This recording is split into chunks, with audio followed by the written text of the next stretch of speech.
I'm Bishop. And I'm Dr. Steph. Thank you so much for tuning in to another edition of Our Life, Our Journey. Our truth. And we are so excited to have you once again connected as always. We get excited to have you on this platform. Mm-hmm. We don't take it for granted. Trust me when I tell you, we get geeked about sharing with you. And we want to make sure that you like and that you comment. And that you subscribe, share with your friends, and make sure they subscribe.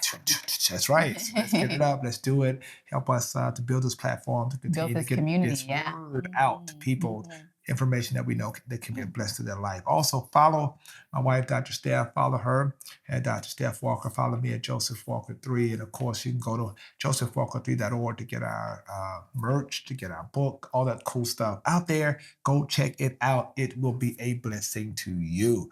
So today, we're going to kind of delve into something that a lot of folks ask about. Ask us about it as we travel. They ask about it in the comments. They ask about it. And I'm sure they're curious about what is it like.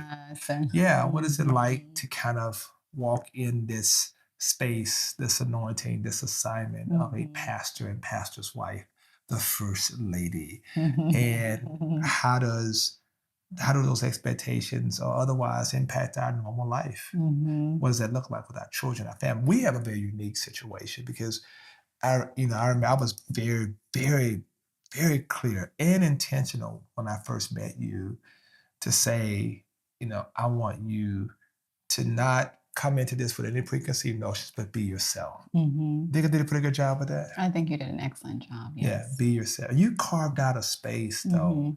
Well, I think, just to back up, okay, based on my personality, when we met and I realized that this relationship was getting serious, I said to him, I can only be myself.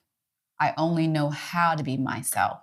I'm at my best when I'm being my authentic self. And then he, in turn, sort of confirmed that. Yeah. And that's when I knew that this was really going somewhere. Yeah. When he was like, I only want you to be yourself. Yeah. Basically giving me the green light and the permission to do just that. Yeah. Right. Yeah. And then I think you did an amazing job, like then going first to staff and letting them know, look, like, yeah, she's going to be my wife, but she's got her own life. She's got her own identity. Yeah. Like, this is my expectation of her. And so my expectation of you is to love her the way that I love her in terms of allowing her to be herself. Yeah. And you then turn around and have that same conversation with the church. Yeah, I did. Yeah. I did. And the thing about it, I think that people don't understand is that there is always this, spoken underlining expectation. Yeah. Many expectations. What a first lady should be. What she should be, what she should dress like, how she should act, what role she should play, what, things she should be heading over, like what she should control, not control, what she should say or not. I mean, the list goes on and on and on. And it's crazy because sometimes people, when you walk your own path, people sometimes get offended if you're not conforming to those roles. When you're like, that's just not who I am. And it's really okay. And I think it's important for the pastor to cover his wife and to say, look, man, she's for me. Yeah. I'm for y'all. So at the end of the day, I have to make certain that I kind of level set those expectations and help them reimagine what the role would be. Yeah. You carved out a role that was more, I think, organic into authentic to who you were with church, fit, health, and wellness and that kind of thing. So that's important, right? Yeah. I think a lot of times, like being able to give the person coming in space and grace to find what fits them, as opposed to assigning them a space. Yeah. And a role. Yeah. Do you feel that it's a different kind of weight being married to a pastor? Versus being married to what? I only know being married to you. No, I mean, I know, I'm just kidding. Like, I wouldn't know what else to compare this to. But I mean, for sure. Like 100%. Like, I mean, it's all about everything that we just talked about. Like, you're not ignorant. You know that this role is sacred, it's revered, it's something to be honored, right? So you don't walk into this if you're smart. You don't walk into this like, this is meaningless, I'm just going to be myself, right? No, you walk into it honoring the role. But for me, my conversation with God and Him with me was the best way that you can honor this role is being your best self. Yeah. Because when I called Him and when He found you, He found you. He didn't find this mold of this artificial person that someone in the pew is creating. He found you. So when I anointed this relationship, says God, I anointed the relationship with you and your authentic self. So when you're showing up and you're showing up trying to fulfill these expectations that God never assigned you, this is all about people pleasing, right? Yeah. God didn't assign that to me, right? And so me honoring the role that He put me in, the only thing that I could do was be my best self and bring that to the table and shut out the noise and just walk wholeheartedly in the path that He was setting before me. So remember, like I used to He used to be like, well, why don't you do this? And why don't you do this? And, or, I'm just going to wait, no pressure, but here's some ideas. And I'd be like, I'm very comfortable doing what I'm doing, which is observing. Yeah. And I'm confident that the God in me and the God above me and around me will speak to me and show me exactly where I fit and exactly what I'm supposed to do. Just give me time, because He speaks to me just like He speaks to you. And I trust that voice. Facts, Yeah. Yeah, I think, and you said something that's very important, right? Like, just really understanding and being authentic to who you are. Yeah. And I think that God has given us a very unique space, particularly now in the kingdom. Because one, I think, obviously leading a congregation like Mount Zion, which is the joy of my life, and be able to lead such amazing people. Yeah. But also to be able to be a husband and a father and us be parents of small kids in the midst of it. Right. Yeah. And one of the things that I think we've done well, and I pray we see the fruit of it, is insulating our children from the chaos of what we do and creating a bubble of normalcy for them. Yeah.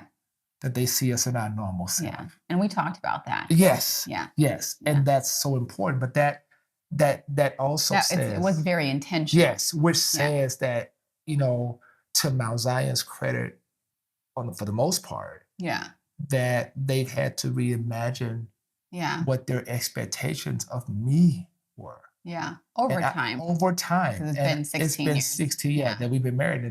And people have had to come into the revelation. I'll talk about revelation all the time. Revelation is you eventually get it. You don't expect everybody to get it at the same time, because people come in with an expectation. This is what a pastor should do. And that's what I think it's so important, right? To recognize that, like giving people this space and like giving people the same space and grace that you would want them to give you, right? And so if I want you to give me the grace to be me, I'm going to have to give you the grace to mourn whatever expectations or idea that you had of me, so that you can get used to the real me, right? And also give them the grace to walk along this path with us, because as we're moving along the path and growing as a family, as a married couple, as parents, they're bearing witness to this. That's right. Right? And so now, and for a long time, let me just preface this go back to say, because I should have prefaced this from the beginning, coming into Mount Zion was a phenomenally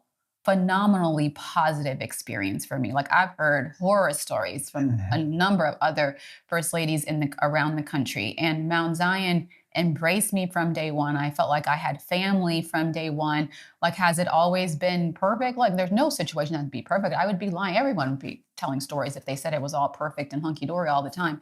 But I do know for a fact that Mount Zion has taken good care of me. And we have a phenomenal congregation who has shown me love from the beginning. Yeah. And that's all facts. I mean, that is facts. I think,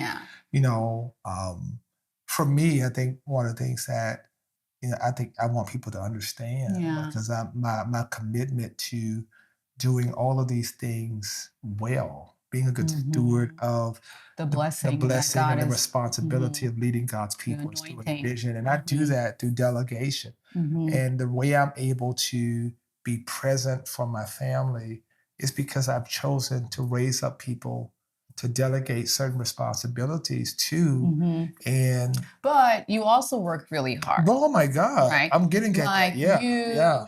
You are extraordinarily organized. You don't wait till the last minute to do anything. Nothing, right. You plan ahead. You plan for the seasons of famine or trauma or whatever, right? You are steadfast in your commitment to everything that you are committed to, right?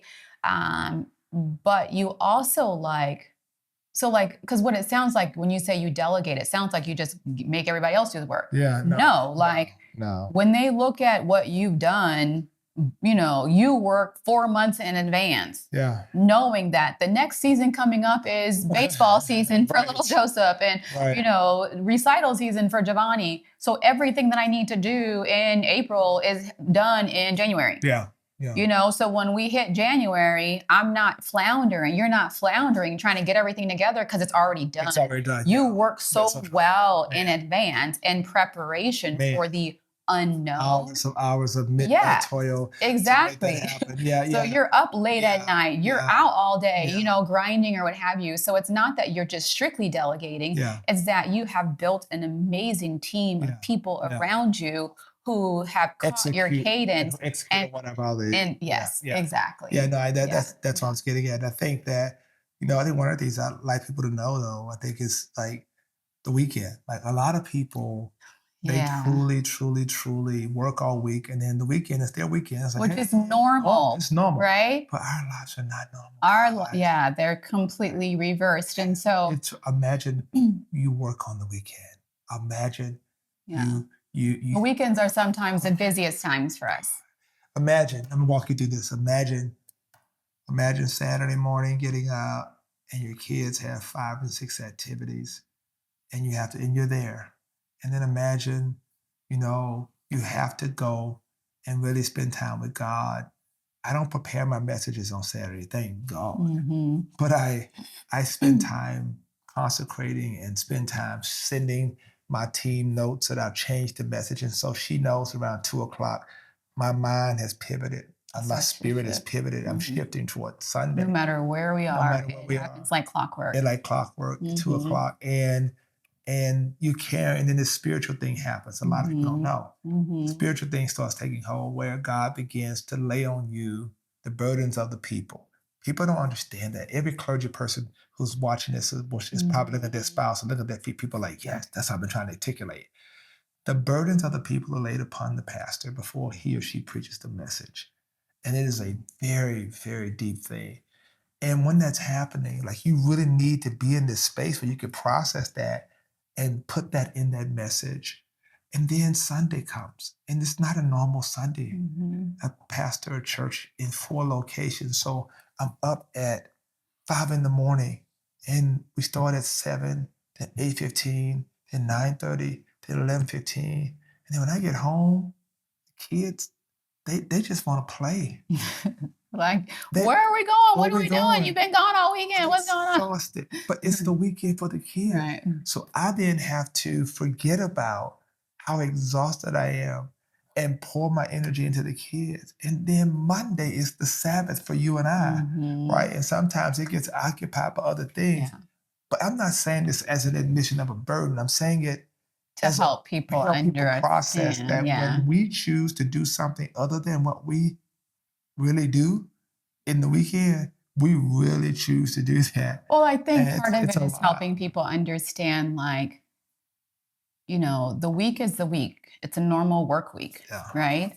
Monday tends to be our Sabbath because it's the only day. It's a day after Sunday where he can actually get rest. And so I've committed to Monday being my day of rest as well, so that otherwise our days of rest would be different. You don't want to have a different day of rest than your spouse.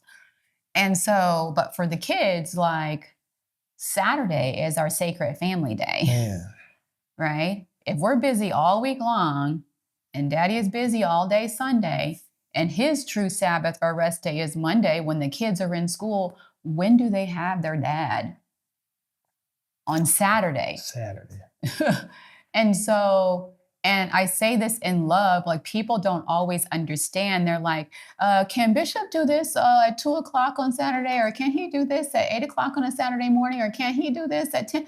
No. At 7:00 on Saturday night. That's the one. Yeah. Oh my God. Like the answer is no, lovingly. Oh my God, y'all. Because they're not asking because, out of, malice. They're just asking because they don't know, right? They're making the assumption that their schedule is like everyone else's. Like that's our sacred family time on Saturdays. And so we really do try to do our best to guard that time, because if our kids don't get that time with their father, they don't see him for another week. And I shouldn't say that, because he does a good job about being present in the evenings or what have you, to the best of his ability when he's not traveling or what have you. But to have a day, like daylight hours when the sun is out with their dad, Saturdays, that's our family day, right? There's no daylight. And so, we leave the house at 7 in the morning. I get home at 9 at night. Yeah. Facts. Yeah.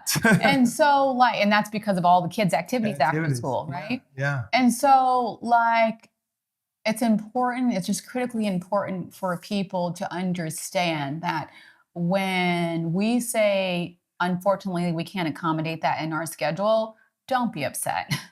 Especially if you're asking on the kids' Sabbath day, the kids' daddy day. Daddy day, and also just sort of being mindful for all y'all out there who are looking at your calendars and trying to get Bishop to do something. Don't ask him to do anything on Saturday, because I'm his wife and I'm in control of the Saturday schedule. So I'm gonna put it in his spirit to say no, but I love you. It's not out of malice, because you have to create boundaries. You have to create some sense of solace to protect what is sacred. God, some of you know our story, some of you don't. Like, we went through years and years of IVF and prayer and laying on our face and needles and surgeries and all this stuff to have babies that we absolutely love. Yeah. And God has blessed us with these children, and to not pour into them after all of that, that'd be crazy. Would be crazy. That'd be crazy. Right. And you don't want your kids to grow up and resent church. Daddy's always gone. Daddy's never never around. So I the gift of presence, is so important, But I do think, though, in the counterbalance of saying that is that don't underestimate our desire to be present for people in need. There have been times we have pivoted at 10 o'clock in the morning on a Saturday between one of the kids' activities and going in to pray for somebody. We're going to drop in, and don't think we're saying, oh God, if I'm having a major situation, my pastor can know. They know that. Right. I'm very serious about that. And I think the commitment to that. But I think you understand the spirit of what we're saying. I think also it's important to understand, allowing, people to be human, to be normal. We enjoy just having fun, right? We enjoy doing cool stuff and traveling and just being normal people. And I think sometimes people have a tendency, unfortunately, to create expectations for pastors and wives that we didn't actually. They put us on these pedestals. They create us. Don't do it. Turn us into deities. We're not human, or we can't make mistakes. Or we're perfect. And that's really scary. I've had people say, you're perfect, or have people say, Bishop is perfect. And that's really, really frightening. It's frightening, yeah. Because when someone thinks someone is perfect, how dare they be human or make a mistake? Then that person's faith can be shattered. Yeah. That person's relationship with God can be shattered. Their relationship with the church can be shattered, all because they had this idea of perfection. And so we are not perfect. We are humans. We bleed when we're cut. We make mistakes. We've stumbled. We fall. But through the grace of God, we're able to get back up. And so understand that no journey, even when you're walking alongside with Christ, is without mistakes. We're human. So please know that, love that, internalize that, believe that. But we do the best that we can, just like anyone else does. They do the best they can. Yeah. And I think one of these you'll know about us. This is just one thing you know about us, is that we're going to be authentically who God called us to be. We're not the only way out here trying to replicate what somebody else is doing or live in somebody else's expectation of us. we're going to be us. And I've learned this a long time ago in terms of my preaching and my teaching and how I do what I do. I found my voice a long time ago, and I'm comfortable in my own skin around how I minister to God's people, the way God has called me to do it. And I think, Dr. Steph is very comfortable in the things that she chooses to do. Yes. She'll be on any panel you ask, and she'll do whatever you desire her to do. No, that's Whatever not she asks. true. Well, okay, well then you explain. Because what he said was she'll be on any panel that you ask. I think it's important, right, to get it, to articulate it accurately, right? Like, I'm a very prayerful person. And because I'm not the most demonstrative person when it comes to that. Yeah. People don't always understand how deep my faith runs. I'm a person who is very committed to walking in purpose. I talk to God all the time, and I am in this season, and I've been here for many years, where I do what God tells me to do, and I don't do what God is not telling me to do. Because if I'm busy doing something that God hasn't put on my plate as my assignment, I could very easily miss the things that God has given me to be my assignment. And I'm very clear with that. My life experiences have taught me that. I've seen it, I've done it, I have failed many times chasing someone else's expectations and desires for me and filling these gaps or void just because I can. Just because you could doesn't mean that you should. And I've learned that. And as a grown, mature human being who loves the Lord, I just refuse to miss God. As a result, I chase purpose, not paper. And it is so critically important for me to do that for me, but for my children to witness me doing that and making that commitment, because there's some things that are super shiny. There's some things that will have me on the stage, have me on these big platforms. But if that is not the assignment that God has given me in this season, and he speaks to me very clearly, I'm not going to do it. And it's not out of malice. It's not because I think I'm better than. It's not out of anything. It's because I love the Lord, period. That's it. Nothing more, nothing less. And so when someone asks me to do something, if I don't feel that God is speaking to me to do that, I will kindly decline. And recently it's been declining to do a lot of things. And it brings me anxiety sometimes, to be honest, because no one wants to say no to everything, but I'd rather say no to you than say no to the Lord. And sometimes God puts you in these seasons where he's making you uncomfortable. I'm getting emotional, like where he's making you uncomfortable. But I have found that those are the greatest seasons, because he's getting you ready to catapult you to something beyond what you could ever imagine. And so I'm just waiting for what that thing is, because I know that God is constantly working. And we talked about it. And we stand in great anticipation for whatever God wants to do. And that you don't always chase the shiny thing or do anything like that. But I've had to reset my schedule. Hey, I can't just not, only if it's God's, it's his timing, alignment.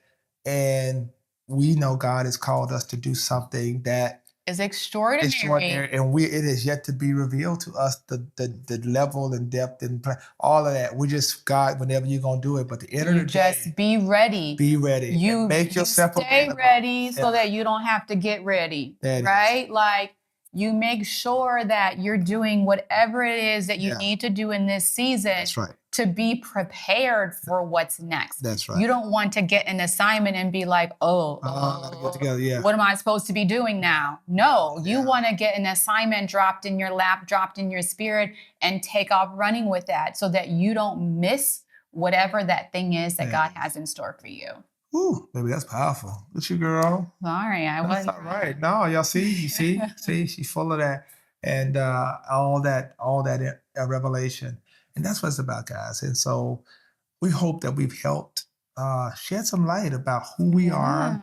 Maybe as you interact with us, you understand. You say, Bishop's always running, Dr. Steph's always moving. We're moving with purpose, and we are focused in on our family. We're focused in on being good stewards of the opportunity, the blessing that God has given us to lead the most amazing congregation on the planet, the Mount Zion Church. And we're just going to keep on doing what God called us to do until God says, all right, now it's time to do that. We're going to be ready, that's for sure. Yeah. So we thank God for it. Hope y'all been blessed. It's been good. Man, I'll tell you what, we thank God for y'all. So thank you for tuning in. And I'm Bishop. And I'm Dr. Steph. Until next time, peace out.